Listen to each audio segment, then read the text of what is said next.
que es lo que conocemos como sujetos procesales.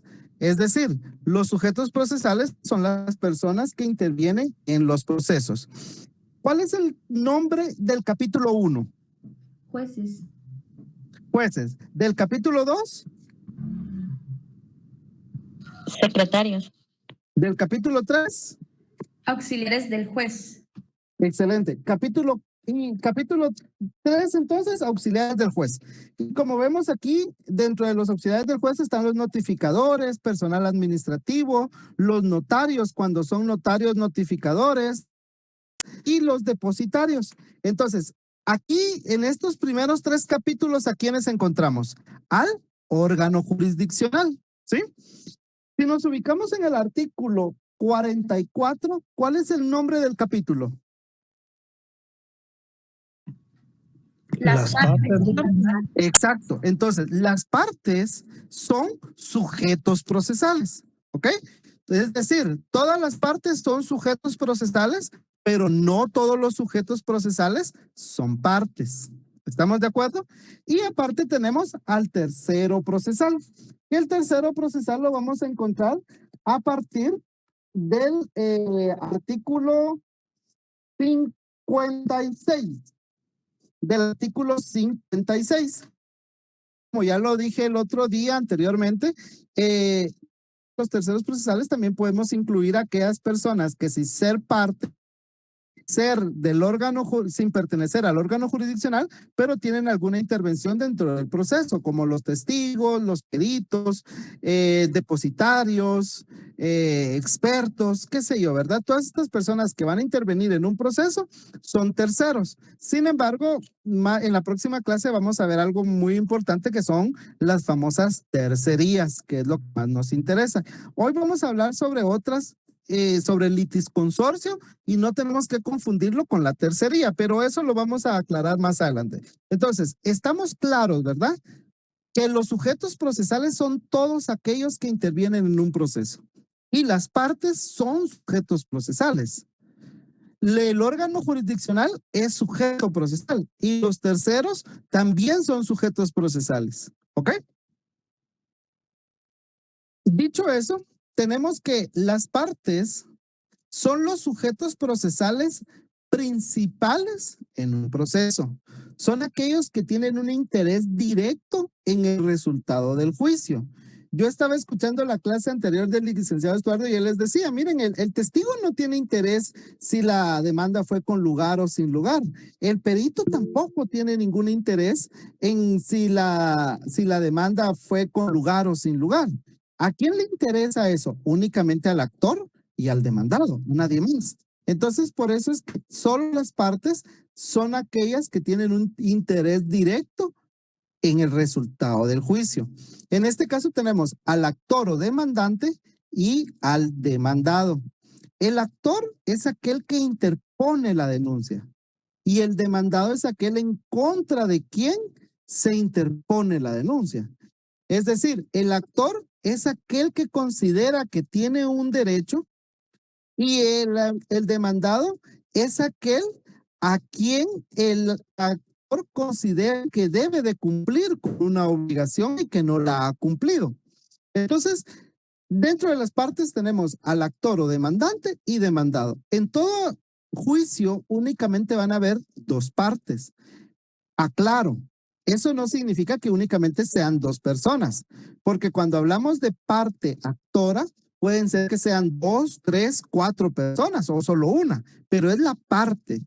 Y cuando hablamos de parte demandada, también no nos estamos circunscribir a decir que únicamente se refiere a una sola persona.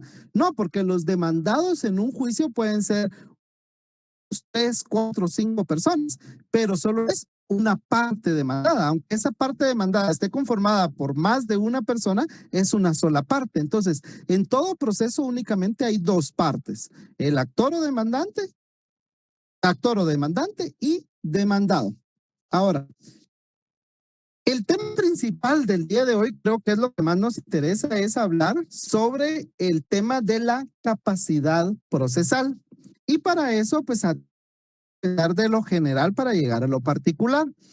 ¿Alguien me puede decir ¿Qué entiende por persona, compañeros? Esto es no. ¿Qué es persona?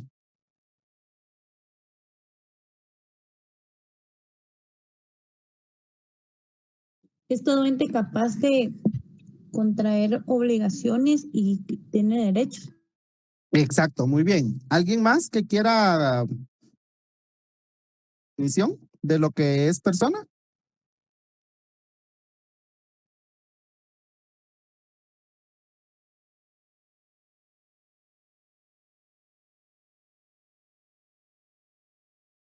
¿No? Que la persona se divide en la persona individual y la persona jurídica. La individual es la persona, el ente en sí, y las jurídicas son, por ejemplo, las sociedades que reconocen el Estado. Ok, gracias, compañera. Sí, esa ya es la clasificación, ¿verdad?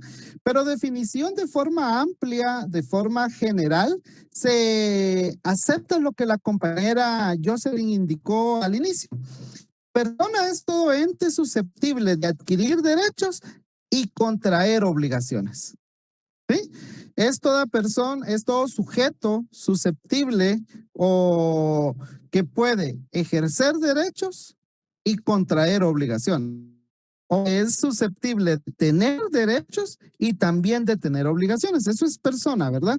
Insisto, es derecho civil 1 y esto no va a venir en el examen, pero tenemos que tener claro qué es persona. Ahora, las personas se clasifican en personas individuales y personas colectivas. Las personas individuales también se denominan como personas naturales o persona física, mientras que a la persona colectiva también se le denomina persona jurídica o persona abstracta. Los términos más comunes para referirnos a personas son persona individual y persona jurídica. Entonces, dentro de la jurídica tenemos otra subclasificación. Y esa clasificación es la que encontramos en el artículo 16 de nuestro Código Civil. En el artículo 16, si no estoy mal, ahorita les confirmo. Uy, espérenme. LIC sería el artículo 15. Léame qué dice el artículo 15. Son personas jurídicas, 1, el Estado, las municipalidades, las iglesias de todos los cultos, la Universidad de San Carlos y las demás instituciones de derecho público creadas o reconocidas por la ley. Muy bien, compañera, gracias, le agradezco. Ahora, las personas jurídicas, en primer lugar, se clasifican en de derecho público y de derecho privado. Cuando nos referimos a derecho público, nos referimos a todas aquellas instituciones, incluido el Estado, pero nos referimos a todas aquellas instituciones u órganos que son creados por la ley, que son lo que la compañera nos dijo, artículo 15, numeral 1, el Estado, las municipalidades, las iglesias de todos los cultos, la Universidad de San Carlos y de las demás instituciones de derecho público. Entonces, creadas o reconocidas por la ley. Entonces, las personas jurídicas se clasifican en de derecho público y de derecho privado. Y cuando hablamos de derecho privado nos estamos también refiriendo a dos tipos, de tipo mercantil o de tipo civil.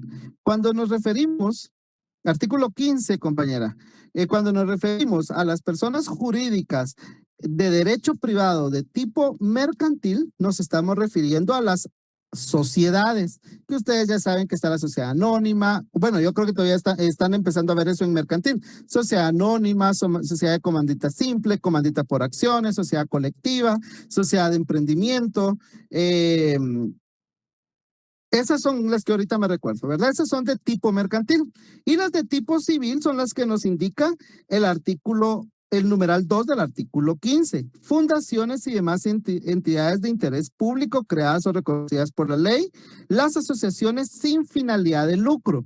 Porque la diferencia entre una persona jurídica de tipo mercantil con una sociedad jurídica de tipo civil es que no hay una finalidad de lucro, ¿sí? El lucro es el interés de obtener una ganancia, ¿verdad? También dentro del derecho civil, dentro de las sociedades de tipo civil, tenemos a las asociaciones, consorcios, ¿qué más les puedo decir? Bueno, pues esas, ¿ok? Entonces, así se clasifican las personas, repito, individuales y jurídicas. Las individuales también se le llama natural o física y a la colectiva jurídica y abstracta. La jurídica a su vez se clasifica en de derecho público y en derecho privado. De derecho público son todos los órganos administrativos, el Estado, la universidad, las municipalidades, todos los entes públicos son de derecho público. Y aquellas que pueden finalidad de lucro o que no tengan finalidad de lucro. Es decir, de tipo mercantil o de tipo civil.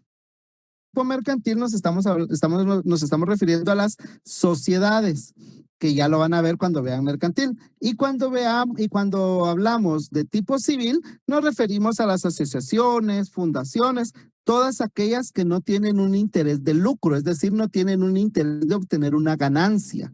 ¿Ok?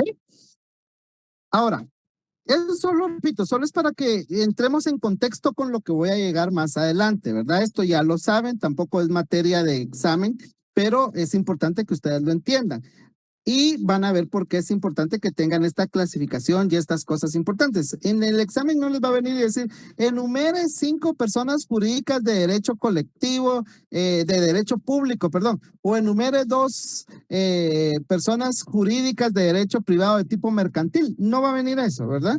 Pero sí tienen que tenerlo claro para entender lo que vamos a ver ahorita más adelante. Ok, ahora, ¿alguien me puede enumerar cuáles son los atributos de la persona individual?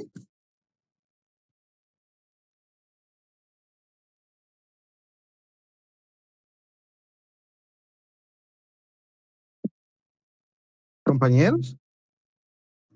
Lic sería esto de nombre, domicilio, y demás, si no estoy mal, ¿verdad? Sí, ahí son 2. Muy bien. ¿Quién me puede apoyar diciéndome las que faltan? Adelante, compañeros, sin levantar la mano. Participemos sin levantar la mano. Solo encienda su micrófono. Capacidad de contraer obligaciones. Ok. Nombre, domicilio, capacidad. ¿Qué más? Estado civil. Estado civil. Nacionalidad. ¿Y qué otro? Falta uno. Patrimonio. Patrimonio, excelente. Esos son los atributos de la persona individual. Nombre, nacionalidad, patrimonio, capacidad, ¿ok? Ahora, ¿cuáles son los atributos de la persona jurídica?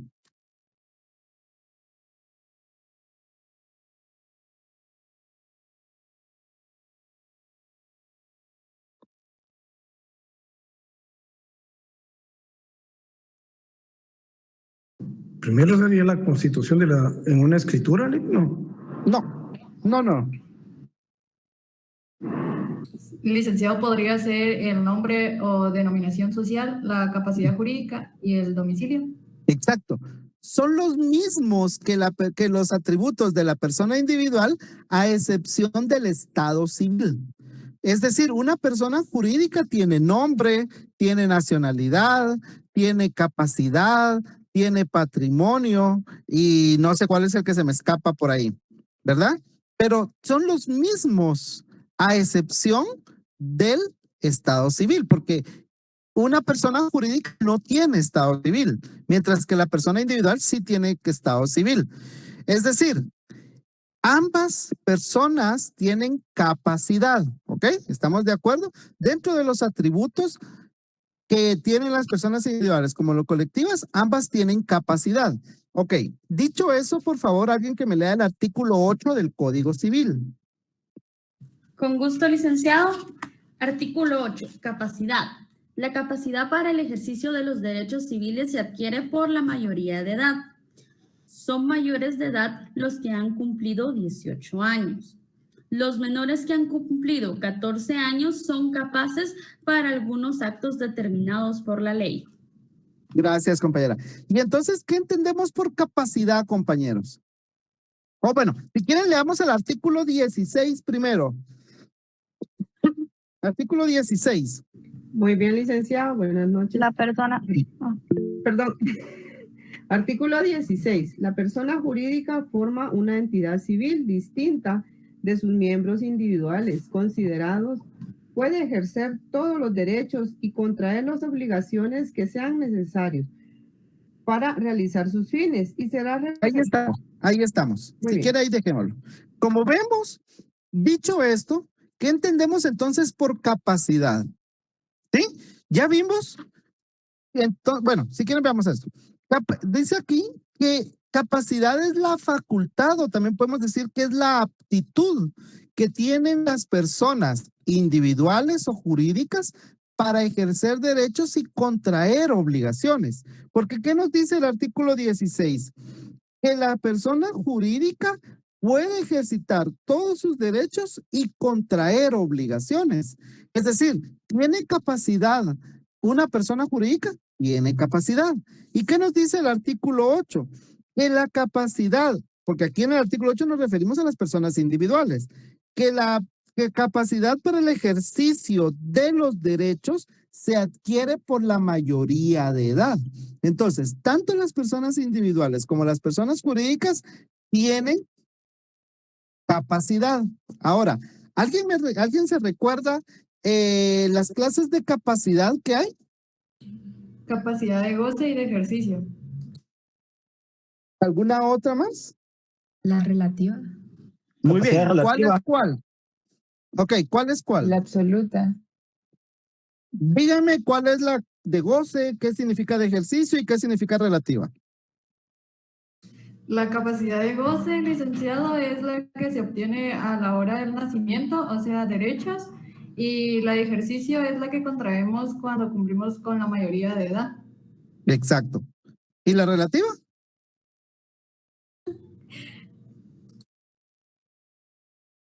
Estamos Eso- bien, ¿verdad? Esto es lo que me interesa. Estamos bien, tenemos la idea, que es lo importante.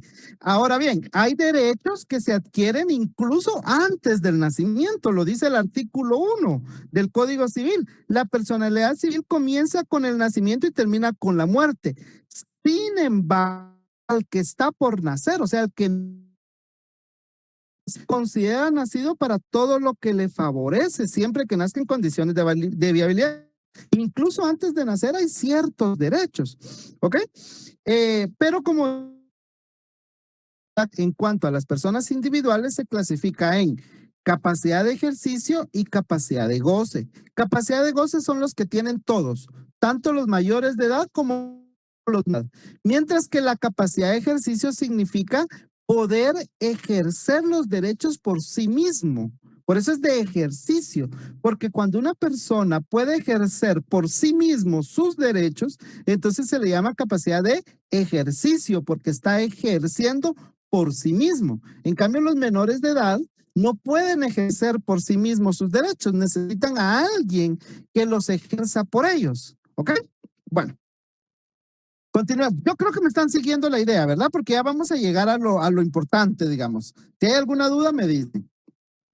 Entonces, hablemos qué es la capacidad procesal.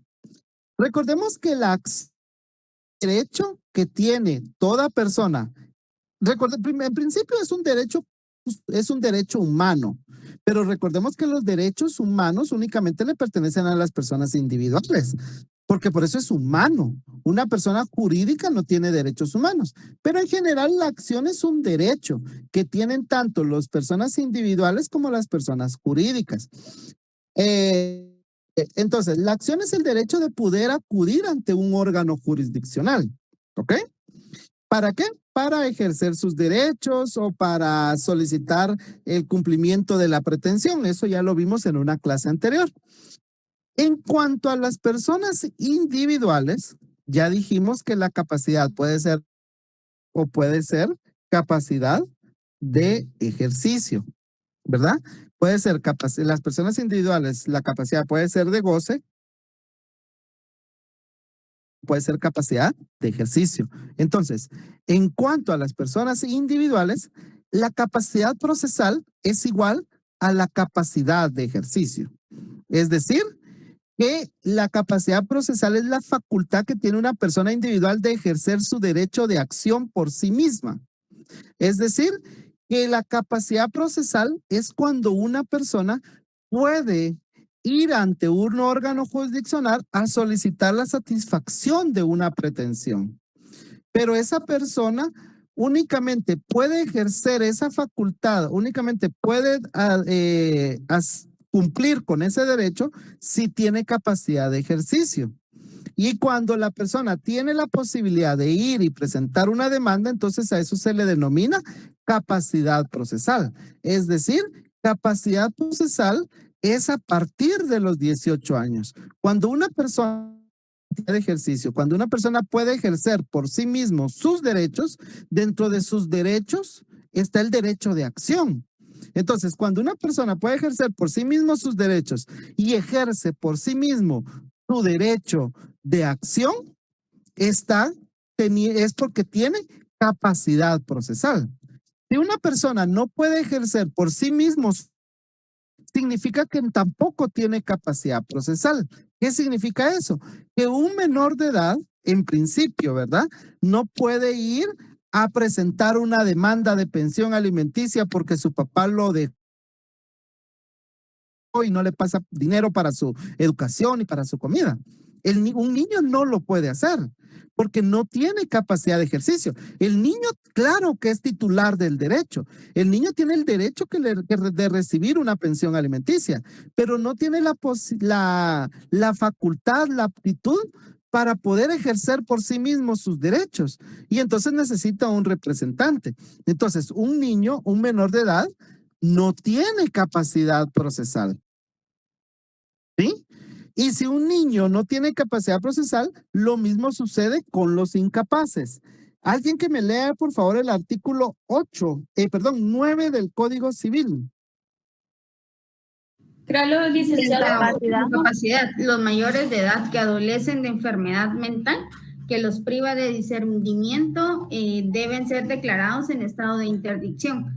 Pueden asimismo ser declarados en estado de interdicción las personas que por abuso de bebidas alcohólicas o de estupefacientes se exponen ellas mismas o exponen a sus familias a graves perjuicios económicos. Gracias, ahí dejémoslo. Entonces, una persona mayor de edad puede ser declarada en estado de interdicción.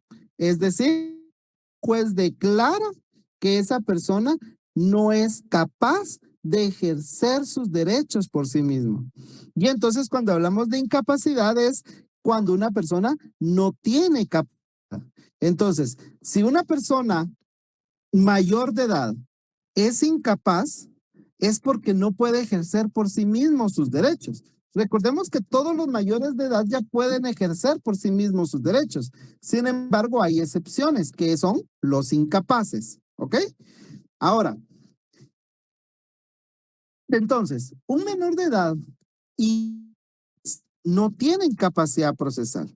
Una persona que está declarada de interdicción no puede ir a presentar una demanda. Un menor de edad no puede por sí mismo ir a presentar una demanda. Y una persona jurídica, ¿quién va a ejercer ese derecho? Ya vimos, el artículo 16 del Código Civil nos dice que una persona jurídica tiene la facultad, tiene la aptitud para contraer obligaciones y para ejercer derechos.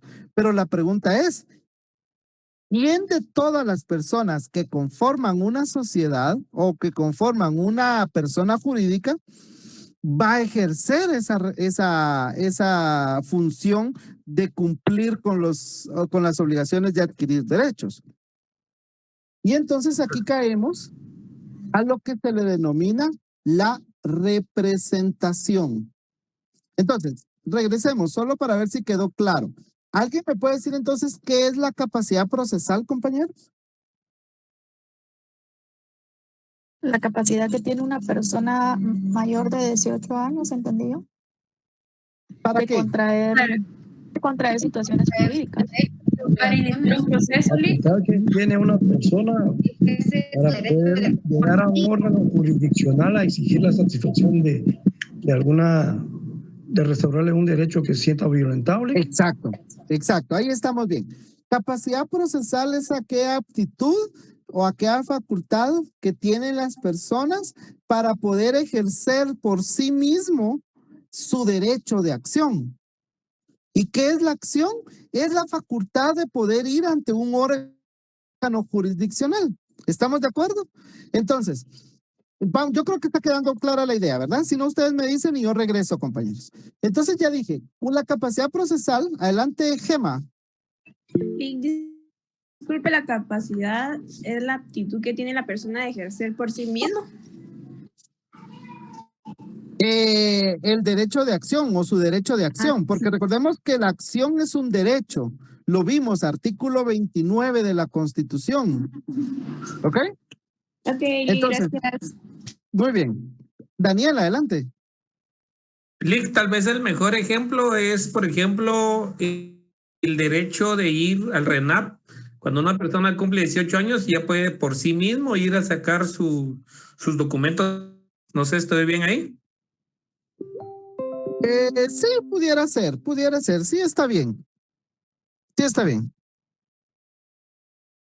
Licenciado, solo que cuando Adelante. hablamos de capacidad procesal, es directamente a un órgano jurisdiccional.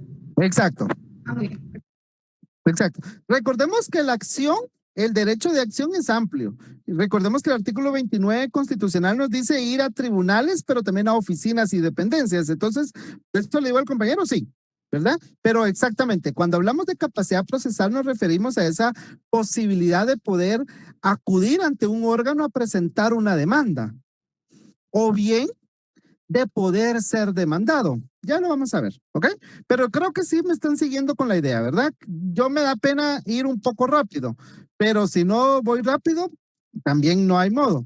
Pero también el otro día hablábamos con él y que es muy, muy importante poder abarcar todos los temas del programa. Sin embargo, es más importante que los temas vayan siendo aprendidos por ustedes, que vayan siendo comprendidos por ustedes, ¿verdad? No solo es de avanzar y avanzar, sino que ustedes vayan entendiendo y comprendiendo que vamos hablando.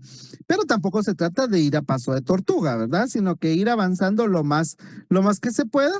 Y pues estos temas, pues ya ustedes tienen la idea, lo único que estamos haciendo es traer esas nociones, esas ideas que ustedes ya tienen de derecho civil 1 o de introducción al derecho y encuadrarlas dentro del tema del derecho procesal. Ok, entonces regresemos aquí pues. Entonces ya dijimos que un menor de edad o un incapaz no tienen capacidad procesal. Es decir, un menor de edad o incapaz no puede por sí mismo ejercer su derecho de acción. Y la siguiente pregunta, entonces, ¿quién ejerce la acción de una persona jurídica? Y entonces aquí caemos en el tema de la representación. Y tenemos dos clases de representación. Tenemos la representación legal y la representación necesaria. La representación legal es la de los menores de edad y la de los incapaces. Mientras que cuando hablamos de necesaria nos referimos a la de las personas jurídicas. ¿Ok? Entonces, por favor, compañeros, si alguien me hace el gran favor de leer artículo 44, primer párrafo. ¿Del Código Procesal Civil, Lick? ¿O cuál? Y mercantil. Perfecto. Sí, procesal civil y mercantil. Gracias. Ok, artículo 44, capacidad procesal. Tendrán capacidad para litigar las personas que tengan el libre ejercicio de sus derechos. Las personas que no tengan el libre ejercicio de sus derechos no podrán actuar en juicio sino representadas. Ahí estamos bien, gracias. Si quieren, veamos entonces. Ya dijimos, miren el artículo 44. Tendrán capacidad, ¿y cómo se llama? ¿O cuál es el epígrafe del artículo 44? Capacidad procesal. Entonces dice, tendrán capacidad para litigar las personas que tengan el libre ejercicio de sus derechos. ¿Y quiénes tienen libre ejercicio de sus derechos? Los mayores de 18 años, porque ellos tienen capacidad de ejercicio. Mientras que el segundo párrafo que dice, las personas que no tengan el libre ejercicio de sus derechos no podrán actuar en juicio, sino representadas. Es decir, si una persona es incapaz, todavía no tiene capacidad de ejercicio, puede actuar en juicio, pero por medio de su representante, no por sí mismo, sino a través de su representante. ¿Qué dice el siguiente párrafo, compañera? Claro, con gusto. Las personas jurídicas litigarán por medio de sus representantes conforme a la ley, sus estados, sus estatutos o la escritura social. Las personas... Muy bien. Gracias, ahí estamos bien, ahí estamos bien. Ahora, fíjense lo que dice el artículo 45. Artículo 45, léalo por favor, compañera.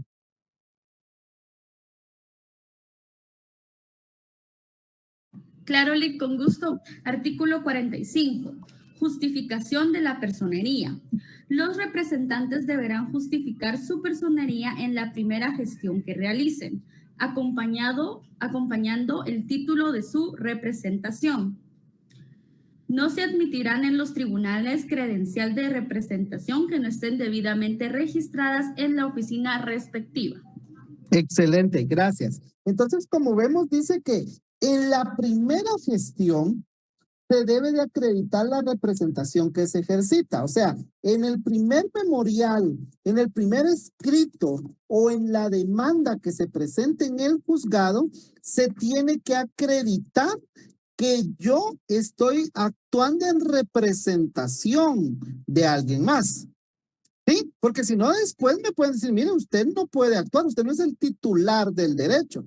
Entonces yo en mi primera gestión, en mi primer memorial que yo voy a presentar al juzgado, es decir, si yo soy el actor al momento de presentar mi demanda y si yo soy el demandado al momento de contestar la demanda, tengo que indicar si estoy actuando en nombre propio o en representación de alguien más. Y tengo que acreditarlo, no solo decir, mire, yo vengo en representación de este menor de edad. Pero ¿cómo acredito que vengo en representación del menor de edad? Pregunto, ¿quiénes tienen la representación de los menores de edad? Los padres de familia. Los padres de familia. Exacto. Alguien que me lea artículo 252, Código Civil.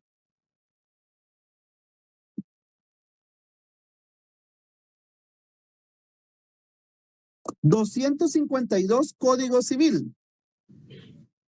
En el matrimonio y fuera de él, la patria potestad se ejerce sobre los hijos menores conjuntamente por el padre y la madre en el matrimonio y en la unión de hecho, y por el padre o la madre en cuyo poder es el hijo en cualquier otro caso. Gracias. Entonces, ahí déjame. Entonces, déjamelo ahí. Entonces, ¿quién tiene la patria potestad de un menor de edad? Ambos padres, si están casados. Ahora, si no están casados los padres, la va a tener el papá o la mamá que tenga el hijo. ¿Estamos de acuerdo? Ahora, ¿qué significa tener la patria potestad? Artículo 254. Artículo 254. Representación del menor o incapacitado. La patria potestad comprende el derecho de representar legalmente al menor o incapacitado en todos los actos de administrar sus bienes y aprovechar sus servicios, atendiendo a su edad y condición. Ok, entonces, ahorita estamos hablando de los menores de edad. Los menores de edad, el representante legal es quien tenga la patria potestad. Fíjense lo que les estoy diciendo. ¿Quién ejerce la representación legal de un menor de edad? Quien tenga la patria potestad. No es el papá, no es la mamá per se, sino es quien tenga la patria potestad. Puede ser que la patria potestad la tengan ambos en caso de que estén casados o que estén en unión de hecho, que únicamente la tenga el papá o únicamente la tenga la mamá cuando están separados, cuando no están casados los papás. ¿Estamos? ¿Alguna duda de esto? ¿Y que en qué consiste tener la patria potestad? ¿Qué significa tener la patria potestad? Artículo 254.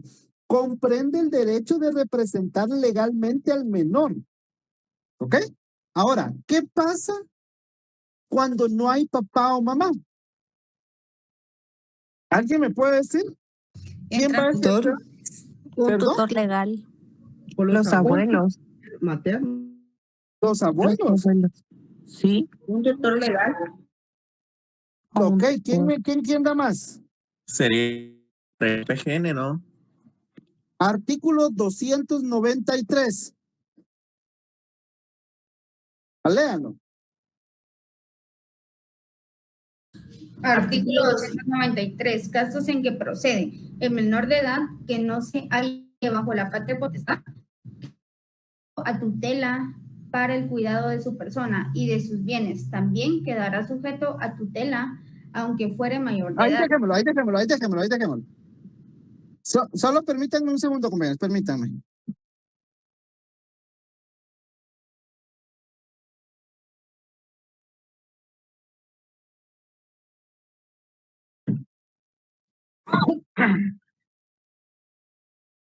Ok, ya regresé. Entonces, la compañera nos leía 293. Dice, casos en que procede.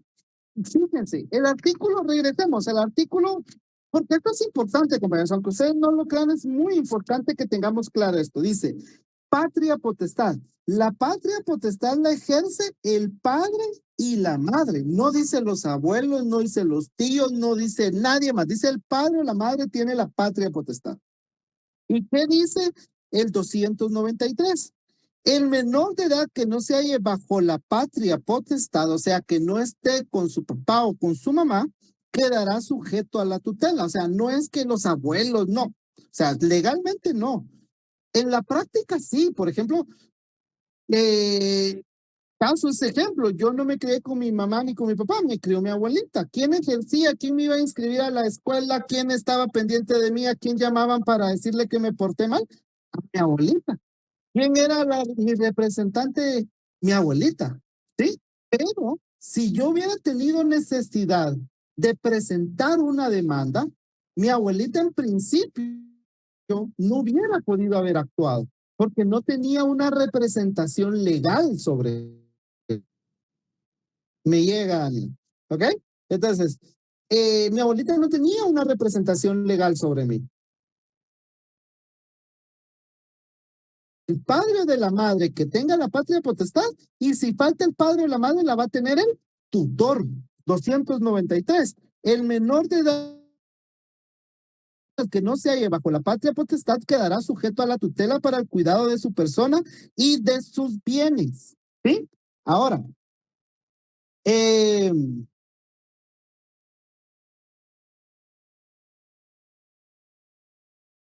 veamos artículos. Judicial. La tutela judicial procede por nombramiento del juez competente cuando no haya tutor testamentario ni legítimo. Para este efecto, el Ministerio Público y cualquier persona capaz deben denunciar a la autoridad el hecho que da lugar a la tutela no provista. Ok, ahí estamos bien.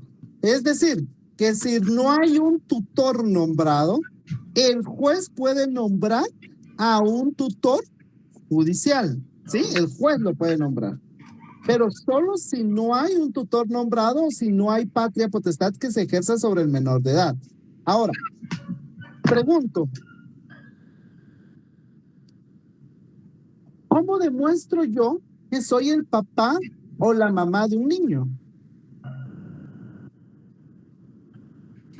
Con el acta de nacimiento. Con el certificado de nacimiento. Con el certificado, fíjense cómo se llama, y vean los certificados ustedes. Certificado de la nacimiento.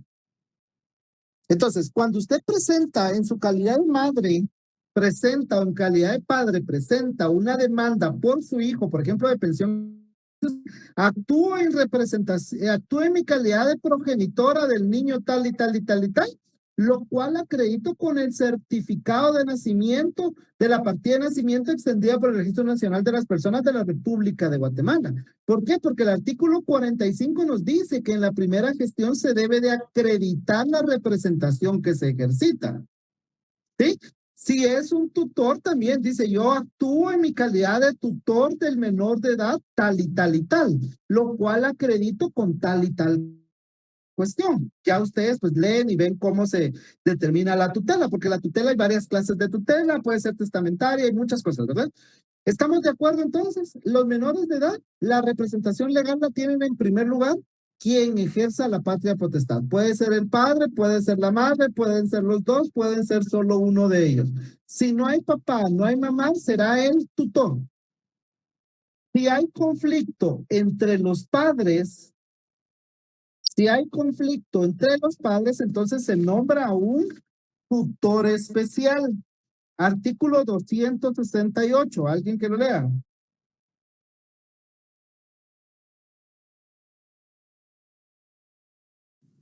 Con gusto, Lic. 268, tutor especial. Si surge conflicto de intereses entre hijos sujetos a la misma patria potestad o entre ellos y los padres, el juez nombrará especial. ¿Se dan cuenta? Es decir, un niño puede estar con el papá, puede estar con la mamá o puede estar con los ambos, pero si hay conflicto, se puede nombrar un tutor especial porque hay conflicto. ¿Y quién va a velar por ese interés? Pues el tutor especial. Ahora, y en caso haya conflicto entre intereses entre el tutor y el menor de edad,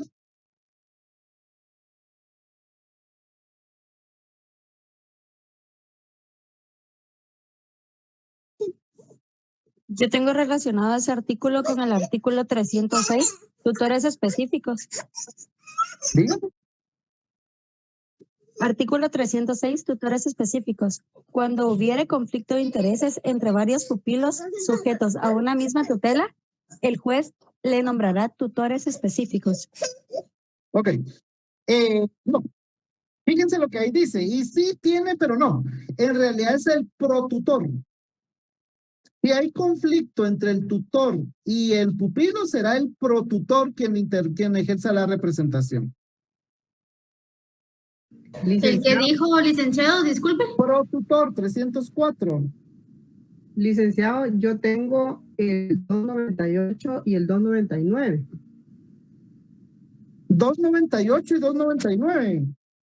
Así es, el 299. Estamos en 305. Artículo 305, numeral 2. Muy bien. El protutor está obligado, numeral 2, a defender los derechos del menor en juicio y fuera de él, siempre que estén en oposición con los intereses del tutor. ¿Quedó claro?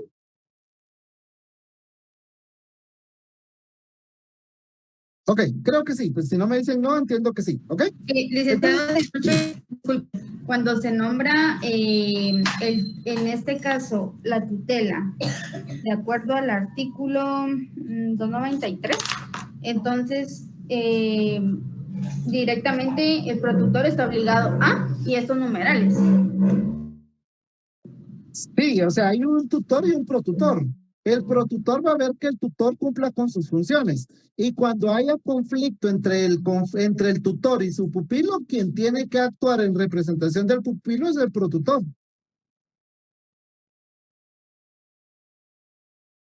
Gracias, Lic. Ok, muy bien. Bueno, pues sigamos. Entonces les decía, ahora, ¿qué pasa con los incapaces? Con los incapaces estamos en el mismo caso de los menores de edad. ¿Sí?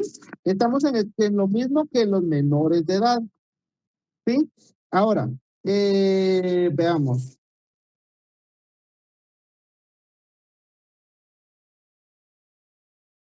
Artículo 14. Lo leo yo por el tiempo. Artículo 14, Código Civil.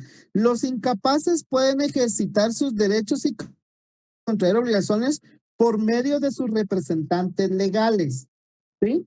¿Y quién es el representante legal de un incapaz? Artículo 252, segundo párrafo.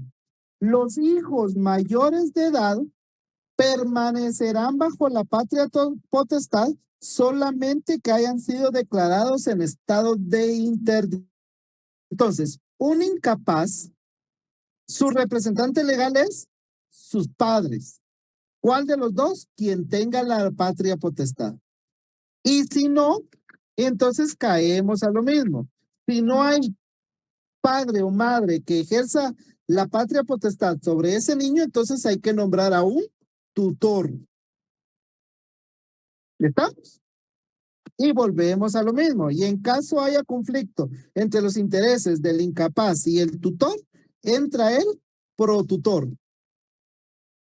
En caso haya conflicto entre los intereses de los padres y el menor, el juez nombra a un tutor especial. ¿Estamos?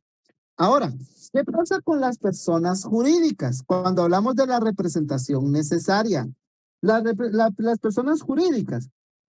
Artículo 44, tercer párrafo.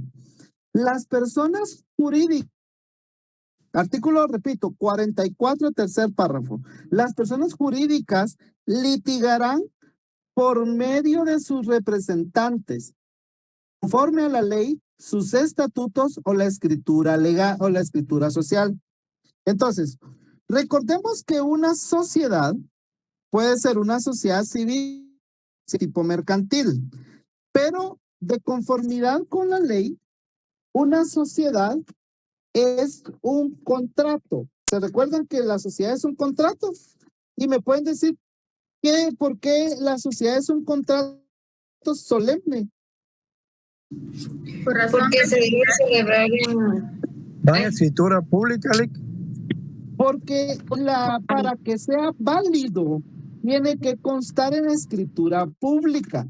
Un contrato solemne es aquel que para que sea válido tiene que constar en escritura pública. Sí, la misma ley dice, debe de constar en escritura pública. Es decir, que si no hay escritura pública, pues no tiene validez el contrato. Artículo 1729 del Código Civil. 1729 del Código Civil. La sociedad debe celebrarse por escritura pública e inscribirse en el registro respectivo para que pueda actuar como persona jurídica. Entonces, en la escritura o en sus estatutos va a indicarse es la persona que va a ejercer la representación de la sociedad. Puede ser el representante legal, puede ser el administrador único, qué sé yo, pero eso yo no quiero entrar a confundirlos porque esto es más sobre todo del tema mercantil. Pero